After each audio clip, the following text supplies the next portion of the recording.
A Segunda Guerra Mundial ocorreu entre os anos de 1939 e 1945. Nos últimos anos do conflito, os aliados começaram a derrotar o eixo. Muitos dizem que a queda começou quando Mussolini foi destituído e quando os aliados desembarcaram na Normandia, na operação que ficou conhecida como Dia D. Em maio de 1945, os soviéticos e norte-americanos tomaram Berlim, 2 dias depois da morte de Hitler. Foi quando começou o processo de rendição das tropas nazistas. Depois das bombas atômicas jogadas no Japão, o imperador finalmente se rendeu aos aliados. Assim, chegou ao fim a Segunda Guerra Mundial, deixando mais de 50 milhões de mortos e 35 milhões de feridos. Desde então, mesmo depois de décadas, muitos artefatos, documentos e até esculturas nazistas foram encontrados ao redor do mundo, seja escondidas em lugares aleatórios ou mesmo no fundo do mar. Muito prazer. Eu sou Ivan Lima e vou falar sobre as descobertas mais recentes e inacreditáveis da Segunda Guerra Mundial. Após um conflito que matou tanta gente, não é surpresa que haja muita coisa perdida ao redor do mundo. Em 2014, um historiador amador visitou um campo próximo a Londres para caçar relíquias. Dan Mackey dedica grande parte do seu tempo à história da guerra, o que tornou sua descoberta ainda mais especial. Ao lado de uma arma anti-artilharia da Segunda Guerra Mundial, ele desenterrou mais de 14 mil placas de identificação militar. Olha só, emitidos pelo exército britânico, estes podem ter sido os primeiros a serem forjados em aço inoxidável.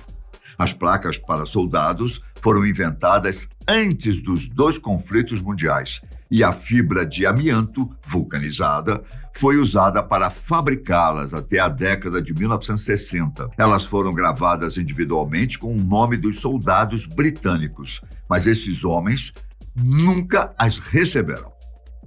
Muito provavelmente, os planos para o novo sistema de identificação foram abandonados logo após o comissionamento das etiquetas de aço. O difícil é conseguir rastrear as famílias dos soldados. Mas desde a descoberta, Mackey está se dedicando a fazer com que as etiquetas cheguem às famílias dos soldados, já que provavelmente muitos deles estão mortos. Em 2017, inspirado pela tarefa de casa de seu filho sobre a Segunda Guerra Mundial, Klaus Christensen investigou um campo em sua fazenda na Dinamarca. O falecido avô de Klaus já tinha dito a ele que um avião de guerra tinha caído em suas terras no ano de 1944. No entanto, não houve sinal desse avião durante os 40 anos em que Klaus havia administrado o local.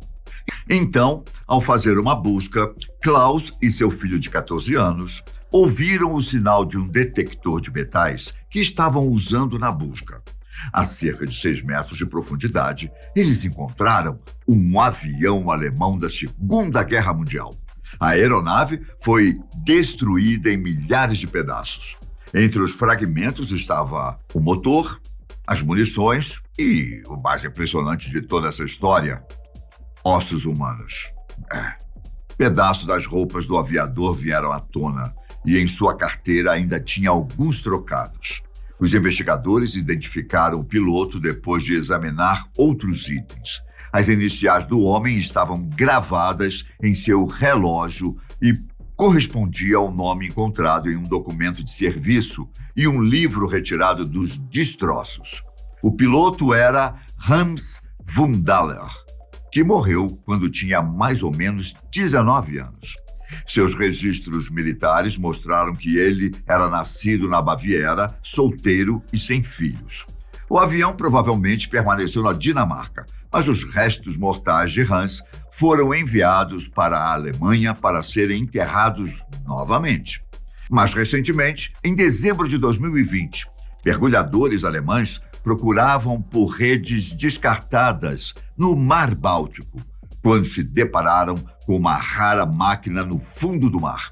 E não se tratava de qualquer máquina, mas de uma codificadora Enigma, que foi usada pelos nazistas durante a Segunda Guerra Mundial para receber mensagens secretas durante o período do conflito. De início, os mergulhadores acharam que se tratava de uma máquina de escrever qualquer que tinha sido jogada no mar. Porém, o arqueólogo submarino Florian Rubar analisou o equipamento e suspeitou que poderia haver uma história interessante por trás. As suspeitas são de que a máquina caiu de um submarino naufragado, já que antes dos alemães se renderem, as tripulações de cerca de 50 submarinos receberam ordem de afundar todas as embarcações para evitar que caíssem nas mãos dos aliados. Pode-se dizer que, de certo modo, a ideia deu certo, considerando que, mesmo décadas depois, ainda estamos encontrando os restos mortais do Partido Nazista. E que tal um tanque da Segunda Guerra Mundial que estava enterrado há 74 anos? Hein? No ano passado, um fazendeiro britânico encontrou um tanque que foi arrastado por fortes inundações em uma povoação do Reino Unido. Trata-se de um veículo militar anfíbio Buffalo LVT-4. Para quem não sabe, o tanque anfíbio foi fundamental para a invasão na Normandia. Se inicialmente eles eram considerados uma piada, posteriormente os tanques anfíbios acabaram liderando o desembarque no dia D. O tanque desapareceu em 1947, quando fortes chuvas causaram inundações na cidade de Crowland. Na época, cerca de 16 desses tanques foram enviados para ajudar na construção de uma barragem, mas 5 desses veículos acabaram sendo arrastados pelas inundações. Nos últimos anos, Daniel Abbott estudou a região e conseguiu localizar um dos veículos perdidos. O mais curioso é que o tanque estava em perfeitas condições. Segundo especialistas, a argila em que o veículo ficou armazenado pode ter ajudado a conservá-lo. Nem sempre as descobertas da Segunda Guerra Mundial estão enterradas ou no fundo do mar. Elas também podem estar dentro de paredes. Em agosto de 2021, enquanto estava dando uma faxina na casa de sua tia após uma forte chuva, o professor de história, Sebastian Lutzeven, encontrou algo totalmente inesperado. Na parede da casa, localizada em uma pequena cidade no noroeste da Alemanha, havia um esconderijo com artefatos nazistas, como máscaras de gás, um revólver e até um retrato do falecido ditador, que eu não gosto nem de citar o nome. Bom, a família do professor não tinha ideia de que o apartamento comprado nos anos 60 ficava no mesmo prédio em que funcionava um escritório nazista durante o Terceiro Reich. Ao verificar por trás do gesso podre de uma parede, o professor encontrou pedaços de jornal de 1945, documentos, cartas e até crachás do Partido Nazista. Especialistas que analisaram os materiais acham que o edifício era onde funcionava o Bem-Estar Popular Nacional Socialista, que era uma espécie de organização em prol do bem-estar social. Os documentos vão ajudar historiadores a entenderem melhor qual era a função de fato dessa organização. Alguns artefatos da guerra também podem ser encontrados de uma maneira trágica. No final do ano passado, uma bomba da Segunda Guerra Mundial explodiu nas imediações da estação central de trem de Munique, no sul da Alemanha. A bomba explodiu em um local que estava em obras, perto de uma companhia ferroviária da cidade. Felizmente, ninguém morreu, mas 4 pessoas ficaram feridas, uma delas em estado grave. A bomba, que tinha pelo menos 250 quilos, explodiu ao ser atingida durante uma perfuração no solo. Mesmo tantos anos depois, até hoje, bombas não detonadas ainda são encontradas com frequência no país. Em 2019, a mesma coisa aconteceu, quando uma bomba explodiu no sul do país e deixou uma cratera de 10 metros de largura e 4 metros de profundidade no chão. Nessa ocasião, ninguém ficou ferido. Por fim, temos a imensa Águia Nazista. Essa embarcação atuou na Batalha do Rio da Prata que ocorreu em 13 de dezembro de 1939 e que foi um dos primeiros duelos navais entre a Alemanha e o Reino Unido na Segunda Guerra Mundial.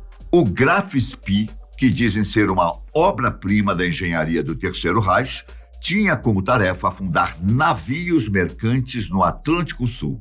Só que ao ser encurralado por 3 navios britânicos no litoral sul do Uruguai, o Graf Spee acabou afundando por ordem do seu próprio capitão, que temia que os britânicos se apoderassem da sua tecnologia. Havia no navio uma enorme águia de bronze, com mais de 2 metros de altura, que afundou no mar. A peça só foi encontrada em 2006, no fundo do Rio da Prata. Com a descoberta da águia, também surgiram alguns problemas. Os uruguaios queriam leiloar o artefato, ao passo que as autoridades afirmaram que isso poderia chamar a atenção de simpatizantes do nazismo. Mais recentemente, a Justiça do Uruguai decidiu que o Estado deve vender a escultura e entregar metade do dinheiro obtido à equipe que encontrou a águia. Mas o governo uruguaio ainda pode recorrer da sentença. Isso gerou um debate. A peça deve ser vendida, exposta para mostrar os danos causados pelo regime nazista, ou ela deve ser destruída? Até agora, as autoridades uruguaias não decidiram qual será o destino da águia nazista. Essas foram algumas das descobertas mais recentes da Segunda Guerra Mundial. Eu fico por aqui, mas nos vemos no próximo vídeo da Fatos Desconhecidos. Até a próxima. Tchau!